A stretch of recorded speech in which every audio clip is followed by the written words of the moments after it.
সুপ্রিয় দর্শক মণ্ডলী, নাকের সাইনোসাইটিস অথবা নাকের পলিপ এর সবচাইতে আধুনিক অপারেশন হচ্ছে ফাংশনাল এন্ডোস্কোপিক সাইনাস সার্জারি।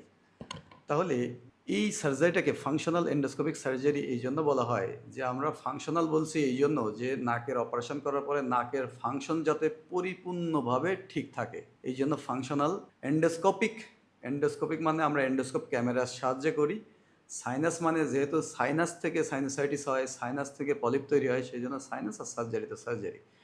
তাহলে নাকের অপারেশন যখন আমরা এই যে ফাংশনাল এন্ডোস্কোপিক সাইনাস সার্জারি বা ফেস সার্জারি করি, এই নাকের ফাংশনটাকে পরিপূর্ণভাবে ঠিক রাখতে হলে আমাদের নাকের ভিতর যে শ্লেষ্মা ঝিল্লি আছে বা মিউকোজাগুলো আছে, এই মিউকোজাগুলোর কোনো ক্ষতি করা যাবে না।